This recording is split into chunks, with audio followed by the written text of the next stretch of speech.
200 জনের মতো বাচ্চা নিহত হয়েছে, আহত আরো অনেকে হয়েছে, এখনো নিখোঁজ অনেক বাচ্চা বুক খালি হয়েছে।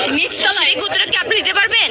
যে বলছেন যে আমরা স্বাধীন বাংলাদেশ করেছি, সেই 2024 সালে 5ই আগস্ট আমরা স্বাধীন হয়েছি, আমরা কি এটার জন্য আন্দোলন করেছিলাম যে যেখানে বাচ্চাদের সেফটি সরকার চেঞ্জ হয়েছিল, এগুলোর জন্য আমরা বলতে পারবেন সরকার কেন চেঞ্জ হয়েছে?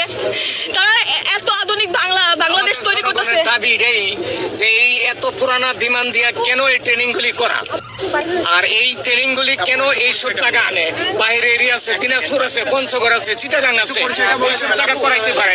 এইসব জায়গা বাচ্চাদের উপরে কেন করলো এই জিনিসগুলি? মর্মান্তিক ঘটনা। আমার কান্দন, আমার চোখের পানি কালকে আমি তৈরি রাখতে পারি না। যে মা বাপের কাছে বাচ্চা বলে আসছে যে আম্মু আমি স্কুলে যাচ্ছি, দুপুরে আমি এই জিনিসটা খাবো, সে জিনিসটা আমি খাইতে পারি নাই। আর এই বাচ্চা মিনিটের ভিতরে এই বিমান এইভাবে পইরা বাচ্চাগুলি ধ্বংস হয়ে গেছে। কারো সর নাই, কারো এই প্যান পুইরা যে চামড়ার সাথে লাগিয়ে রয়েছে। এইসব ঘটনা চোখের সামনে কে ধৈর্য থাকতে পারে? মা বাচ্চারা মরে যাচ্ছে মা।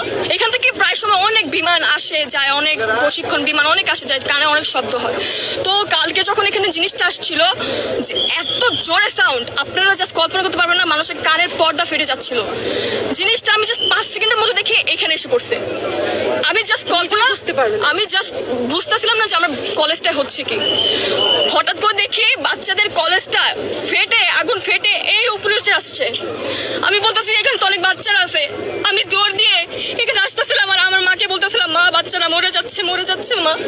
আমি এখানে এসে দেখি কিছু বাচ্চার পাটা ছড়ায় আছে, কিছু বাচ্চার মোরা দেহ ছড়ায় আছে অর্ধেক। আপনারা কি তাদের বাঁচায় আনতে পারবেন? তারা কি আর জীবনে তাদের মা বাবার কোলে আসতে পারবে? কালকে এখানে আমাদের একটা সময় ছুটি হয়, মনে করেন 12:40 বা 50-এর দিকে এখানে হয়তো এই ধ্বংসটা হয়েছে। তো আমি যখন সামনের দিকে আসি, অনেক বাচ্চাদের মরদেহ আমি সবসময় ফোনে দেখছি, খবরে দেখছি, আমি কখনো কল্পনা করি না যে চোখের সামনে আমাকে এইগুলো দেখতে হবে। দেখতেছিলাম বাচ্চারা নিজের শরীর চামড়া পুড়ে যাচ্ছে, সেই অবস্থায় হাঁটতেছে, জানের ভিক্ষা করতেছে, আমাকে কেউ বাঁচাও। সেই অবস্থায় বাচ্চারা হাঁটতেছে। বুঝেন আপনারা? কেউ বলতে পারবেন? বড়রা যখন মারা যায়, হ্যাঁ ওইটা একটু হলেও কম কষ্ট লাগে, কিন্তু ছোট যে বাচ্চারা মারা গেছে।